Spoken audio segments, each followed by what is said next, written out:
तो चलिए सीधे बात करते हैं एवियोनिक्स की दुनिया की। एक ऐसी दुनिया जहां 1 मिलीमीटर का फासला भी कामयाबी और नाकामी के बीच की लकीर बन सकता है। आज हम एक ऐसे हुनर पर बात करेंगे जो दिखने में तो शायद बहुत आसान लगे, लेकिन असल में ये सबसे जरूरी कामों में से एक है। ड्रिलिंग। ये सिर्फ एक छेद करना नहीं है, ये सटीकता, सुरक्षा और करोड़ों के विमान की बनावट को बनाए रखने का सवाल है। ये सवाल सुनने में थोड़ा ड्रामेटिक लग सकता है ना? लेकिन ये वो हकीकत है जिसका सामना एविएशन इंजीनियर्स हर रोज करते हैं। एक गलत जगह पर किया गया छेद वाकई में बहुत बड़े और खतरनाक नतीजों की वजह बन सकता है। एक भविष्य के इंजीनियर के तौर पर यह समझना कि इतनी छोटी सी चीज इतनी जरूरी क्यों है, बहुत ही ज्यादा अहम है।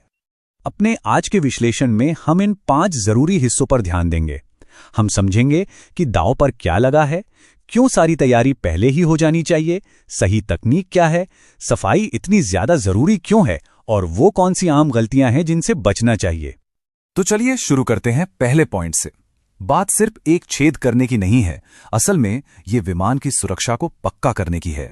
ये 3 वो सिद्धांत हैं जो एविएशन में ड्रिलिंग को किसी भी दूसरे काम से बिल्कुल अलग बना देते हैं। हर एक छेद विमान की उड़ने की काबिलियत, उसके ढांचे की मजबूती और उसके इलेक्ट्रिकल सिस्टम की सेफ्टी पर सीधा असर डाल सकता है। जरा इस बयान की गहराई को समझिए। सोचकर देखिए कि एक वायरिंग हार्नेस के ठीक बगल में एक छेद ड्रिल किया जा रहा है। एक छोटी सी चूक और हो सकता है कि वो तार डैमेज हो जाए जो एक जरूरी फ्लाइट कंट्रोल सिस्टम को पावर दे रही हो। मतलब एक मामूली सा दिखने वाला काम अगर गलत हो जाए तो एक बहुत बड़ी नाकामी की वजह बन सकता है। अच्छा, अब आते हैं उस हिस्से पर जहां असली काम होता है। और पता है, ये ड्रिल ऑन करने से भी पहले का काम है। एविएशन में कहा जाता है कि तैयारी ही सब कुछ है। ये एक प्रोफेशनल की प्री ड्रिल चेकलिस्ट है। हर एक कदम एक सेफ्टी नेट की तरह है। जैसे कि चौथा कदम, पीछे की तरफ का इंस्पेक्शन करो। ये इसलिए है ताकि गलती से भी किसी हाइड्रोलिक लाइन या दूसरे कंपोनेंट में ड्रिल ना हो जाए जो दिखाई नहीं दे रहा। ये एक तय प्रक्रिया है, कोई ऑप्शन नहीं।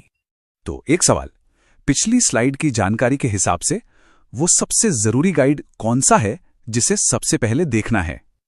बिल्कुल, AMM और SRM यानी एयरक्राफ्ट मेंटेनेंस मैनुअल और स्ट्रक्चरल रिपेयर मैनुअल। समझिए कि ये एक इंजीनियर के लिए सबसे पवित्र किताब की तरह हैं। ये वो डॉक्यूमेंट्स हैं जो मैन्युफैक्चरर देता है और इसमें किसी भी काम को करने का सही तरीका बताया गया होता है। यहां अंदाजे या तुक्के की कोई जगह नहीं है। ठीक है, तैयारी हो गई। अब आते हैं असल काम पर, यानी उस काम की क्वालिटी पर, जहां तकनीक, कंट्रोल और सटीकता ही सब कुछ है। यहां तकनीक और नतीजे के बीच का सीधा कनेक्शन दिखता है। अगर ड्रिल बहुत तेजी से चलाई तो गर्मी पैदा होती है। ये गर्मी मेटल की प्रॉपर्टीज को ही बदल सकती है, उसे कमजोर बना सकती है। इससे न सिर्फ एक खराब छेद बनता है, बल्कि ये भविष्य में स्ट्रक्चरल फेलियर की वजह भी बन सकता है। ये जो तकनीकें हैं ना, इन्हें आदत में डाल लेना चाहिए। जैसे ड्रिल स्टॉप का इस्तेमाल, ये बहुत जरूरी है, खासकर जब पतले पैनल्स में ड्रिलिंग कर रहे हो। ये आपको ज्यादा गहरा जाने और नीचे के स्ट्रक्चर को नुकसान पहुंचाने से रोकता है। हर कदम सटीकता और सुरक्षा पक्की करता है। होल तो हो गया, लेकिन काम अभी खत्म नहीं हुआ। अब बारी आती है क्लीन अप की, और इसे सिर्फ साफ सफाई नहीं बल्कि एक बहुत ही जरूरी सेफ्टी प्रोसीजर समझना चाहिए। फॉड, इस शब्द को हमेशा याद रखना है। Foreign object damage. एविएशन में ये एक बहुत बड़ा दुश्मन है।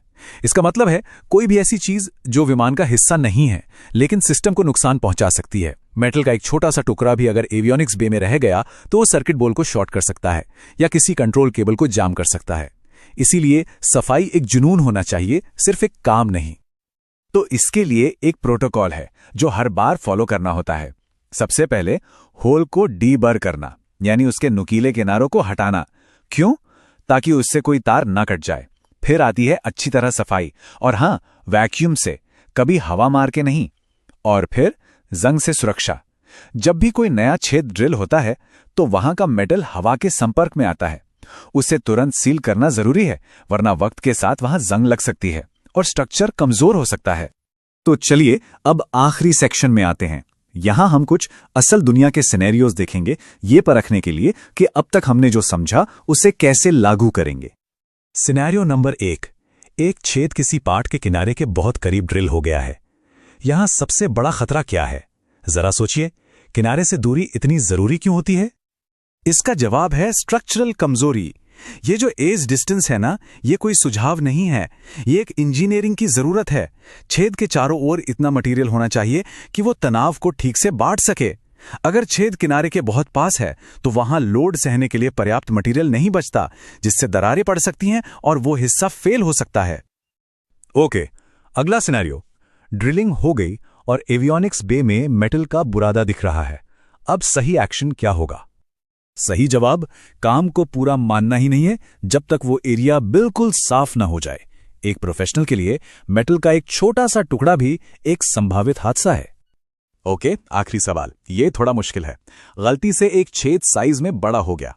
अब आगे क्या करना है? यहीं पर प्रोफेशनल ईमानदारी का टेस्ट होता है। सही कदम ये नहीं है कि इसको छिपा दो, सही कदम है काम रोको। मान लो कि गलती हुई है और फिर स्ट्रक्चरल रिपेयर मैनुअल या इंजीनियरिंग ऑर्डर से एक मंजूरशुदा रिपेयर का पता लगाओ। असली प्रोफेशनलिज्म यही है। तो आखिर में ये समझना जरूरी है कि हर ड्रिलिंग जॉब सिर्फ एक फिजिकल काम नहीं है, ये एक प्रोफेशनल और रेगुलेटरी जिम्मेदारी है जिसे ऑथराइज्ड, डॉक्यूमेंट, इंस्पेक्ट और फिर सर्टिफाई किया जाना जरूरी है।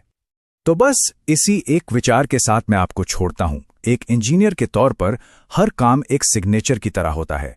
तो सवाल यह है कि जो छेद ड्रिल किया जाएगा वो प्रोफेशनलिज्म के बारे में क्या कहे।